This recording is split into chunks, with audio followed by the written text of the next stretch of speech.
another week of playoffs and another week of a lot of playoff issues. Yeah, we have six. I get that 16 here at the beginning.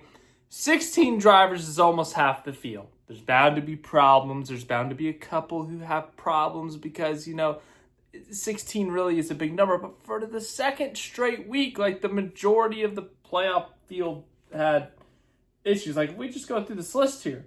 I mean, Denny Hamlin, okay, he won the race. So I guess he was basically problem-free. But he might have if I could remember, but I can't at the moment. Chase Briscoe, I think they had a bad pit stop at one point. They spun out Daniel Suarez at one point. Chase Elliott, he spun out Josh Berry at one point. Ryan Blaney got spun out by Kyle Larson. Bubba Wallace had that really bad restart where the car was stuck in gear and he stacked up everyone in the field behind him. And he ended up taking off and coming back. But they had that problem on the track. Kyle Larson was involved in that Bubba Wallace stack up. And then also, of course, he wrecked or spun out Ryan Blaney. Blaney came back. Reddick was like half in an incident with SVG. Like SVG spun out and Reddick kind of went up the racetrack. I don't even know if he hit the wall, so I don't think. But they never ran the same after that, so that could have impacted them. Austin Dillon was slow, and he wrecked his brother. And then, as I said, Shane Van Gisbergen, he spun out today. Alex Bowman, they had another bad pit stop this week, another race-altering pit stop. So I really don't know what they got to do there. But the goal number one is a sub 30-second pit stop. I think that's a good objective for next week because it has been a horrid playoffs for them. And then Josh Berry, for the second straight week, finishes dead last. If we want to start at the bottom, Josh Berry.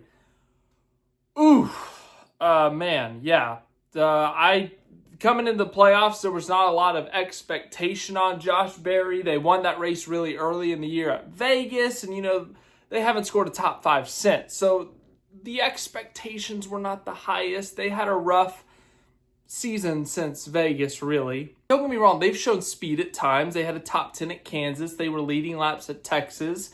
But they weren't finishing. That was the problem. So coming into the playoffs, the expectations were not sky high for Josh Berry, but it wasn't crash in stage one of both races and be like 45 points below the cutoff heading into Bristol. Now, last week was their fault. Josh Berry turned to lap one, just wrecks himself. This week, he had a little help. Chase Elliott just sent it 3 wide in there and got up the track a little bit, and as a result, took out Josh Berry. Wasn't intentional. I think Elliott in his post-race interview apologized for the incident, but it doesn't change the fact that Josh Berry's sitting down here in last for the second straight week and sitting on the playoff grid in a must-win situation. So the playoffs have not gone well for Josh Berry. You know who the playoffs have gone well for, though? Joe Gibbs Racing, specifically, if we scroll all the way to the top, Denny Hamlin and Chase Briscoe. Now, Denny Hamlin, they had their pit road issue last week, I know, but they still scored a top 10. They were coming into this race plus 43. All they had to do was not self-implode, and they would be heading into Bristol in a fine position. Well, they're heading into Bristol in a more than fine position because they won the race at Gateway, St. Louis, Wide Technology, whatever you want to call it. Denny Hamlin leads 75 laps in this race. Also scores the fastest lap, gets a bonus point for that. Adds 5 playoff points to his name, but more importantly, as I said, he wins the race. So Denny Hamlin becomes the winningest driver in the Cup Series in 2025, picks up his 5th win of the season, and advances himself. Remember, last year went into this Bristol cutoff race a little bit stressed out. They had a bad Atlanta, bad Watkins Glen. They came into Bristol with a lot of pressure on them, but thankfully Bristol is one of their best tracks, and they were able to advance. Well, this year the tracks suited Denny Hamlin much better. Darlington to open the season, or the postseason.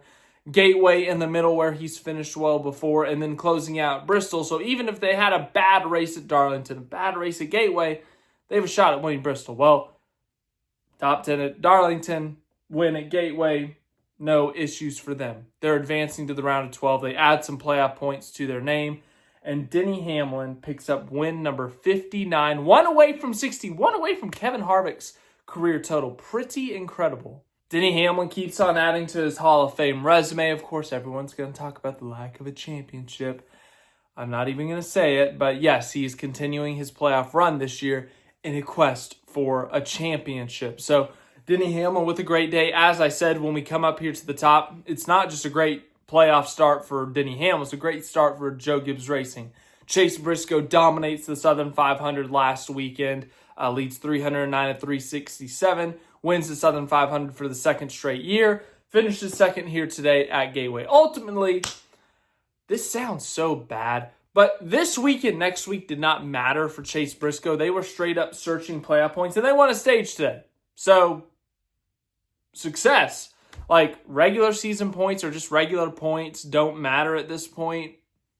There's truly no benefit if they don't win. That it's really weird to say that about like two really important races. But the fact of the matter is, you win the first race in a round, you don't have to stress about the next two. You can just go playoff point hunting. You can go strategize to win a stage, strategize to win a race. And like the goal should ultimately be to win a race, but some people will throw away the race to win a stage.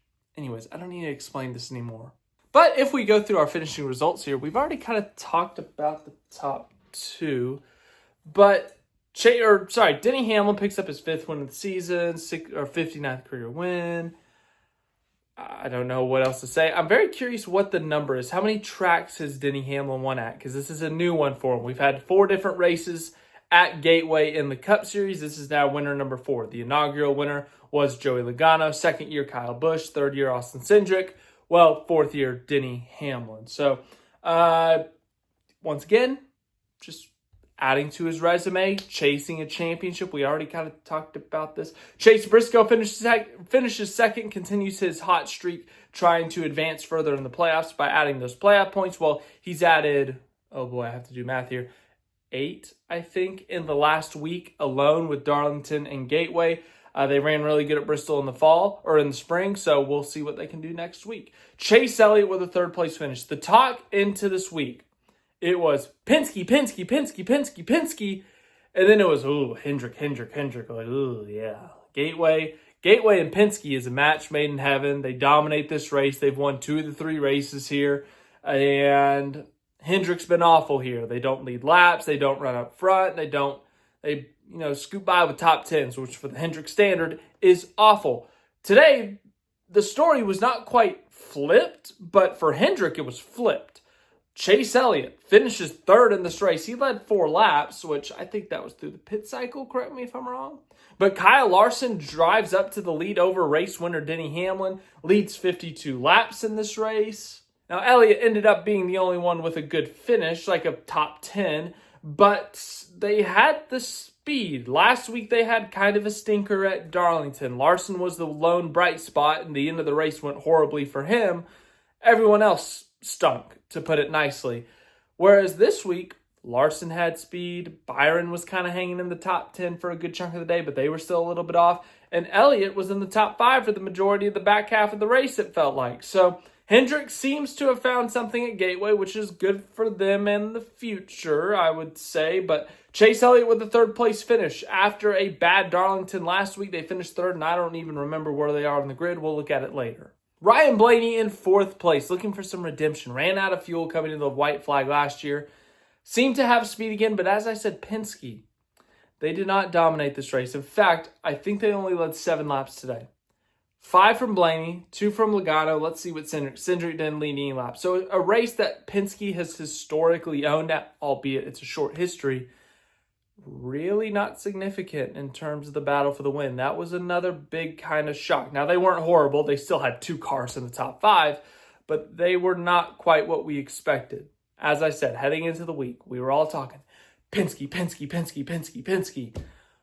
Well, Penske's best finisher was 4th, and it was Ryan Blaney. Ultimately, they get a big haul of points. However, there is a little bit of a what if. Now, there were a lot of different strategies today. Some people stayed out, tried to get stage points, or they stayed out, tried to play a strategy to make it to the end on a certain amount of stops.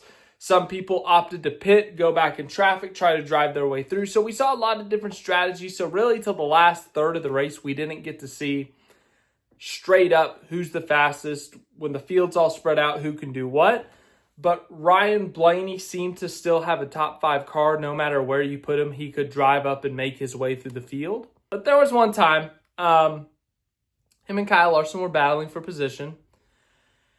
And Kyle Larson just spun out Blaney just for fun. Just because he saw Ryan Blaney, he's like, ooh, I wonder what would happen if Ryan Blaney spun out right now. Now, obviously, that's not actually what Kyle Larson was thinking, but it happened. Kyle Larson just misjudged it, he said, spun out Ryan Blaney, and caution comes out. Blaney's able to rally. And it's the second straight week that Blaney has spun. Spun out at Darlington last week.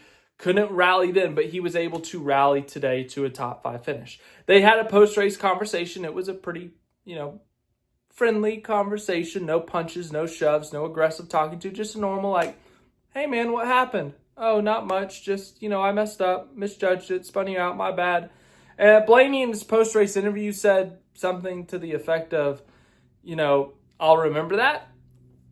Good for him. We'll see if he does anything with it. But ultimately, it didn't destroy Ryan Blaney's day. It didn't, put him a lap down. He was stuck a lap down. He finishes 26th. Now he's on the playoff cutoff. Sure, you could maybe try to argue that if he doesn't get spun out, maybe he's 3 positions better. I can't argue that that's accurate, but I can't argue it's inaccurate, if that makes sense. So Ryan Blaney gets spun out by Kyle Larson, rallies back for a top 5. Joey Logano, top 5 all day. Really good job for him. He entered this race in the minus, but as I said, we had such high hopes for Penske. No one really looked at it that much because it was like, oh, Logano's -3.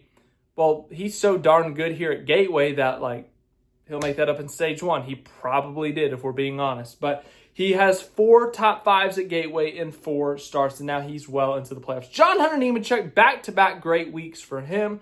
Top 5 last week at Darlington, top 10 here at Gateway. Christopher Bell, Bubba Wallace led 73 laps in this race, did a really good job. Won a stage, so picked up a valuable playoff point. They are almost mathematically locked into the round of 12. Chris Buescher with the top 10, Ty Gibbs with the top 10, William Byron, Kyle Larson. As I said, Kyle Larson, what was your plan there? Him and Blaney were having this really good battle. Of course, aerodynamics, dirty air, we could blah, blah, blah, blah, blah. But you were able to run multiple grooves at this track, which was exciting to watch. Kyle Larson trying his best to get around Blaney. And as Larson said, he misjudged it. He screwed up. He spun out Ryan Blaney. So that's unfortunate. Priest, McDowell, host of our Reddick, Brad, Austin, Dillon, they stayed out at one point and scored 5 or 6 stage points in stage 2 out of desperation. Austin Cindric, this was one of the shockers of the day, the defending winner of this race. Where were they? Team Penske, as I said, we came into the week, high expectations for Penske, but even if it was a slightly off day, they're still all 3 in the top 10, you would think. Well, Austin Cindric scores 0 stage points. He finishes 19th. What happened there? This was a race that really felt like if Austin Cindric could just put a decent beginning and end to the first round, they could do the majority of their damage here. They could really rack up some points and do enough at Gateway to where they could almost afford a mulligan on either end, but they really didn't. They scored 0 stage points and finished 19th. Very shocking. Stenhouse, Jones, Kyle Busch, Allmendinger, Ross Chastain qualified well, scored some stage points. Really don't know what happened there at the end, but they're a little bit closer to that playoff cutoff. Once again, we'll look at that later. SVG spun out today. They tried some alternate strategies. Nothing worked out for them. They end up 25th. Alex Bowman, as I said, they had a late race pit stop that went wrong, and ultimately it killed their day. Custer, Haley, Ware, Gregson, Herbst, Gilliland, Smith, Ty Dillon, Daniel Suarez, who got wrecked by Chase Briscoe, and Josh Berry, who got wrecked by Chase Elliott. Let's look at the playoff standings. So, obviously locked into the next round are Denny Hamlin and Chase Briscoe because they are both winners. Kyle Larson, why is he not mathematically locked in yet? Plus 60 should get him in, but okay, so Kyle Larson, he's in. He's in. Bubba Wallace, I'm going to say the same thing for him. It's almost impossible. Blaney, Byron, Reddick, it would take the most catastrophic of events. It would take Josh Berry winning, them crashing on lap 2, and Dillon SVG, Bowman to run like top 5 all day. So they're good. Bell, it's basically the same, but it's a little bit less. Elliott's feeling pretty good. It's going to take a catastrophe from them. Logano's technically within 2 stages, like where, not within 2 stages, but like if Austin Dillon wins stage 1 and 2, he's within a position. You know what I'm saying? So Logano and Chastain are both like decent, but they definitely can't afford a mistake. Hendrick is the oddball out. Like, he is stressing heading into next week. Now, I would say more than likely one of these bottom 4 is not winning, but Austin Dillon's pretty close. SVG's close too, but I don't like that number considering how he ran in the spring at Bristol. Bowman and Berry are in must-wins. Like, I don't think anyone will dispute that those 2 are in must-wins.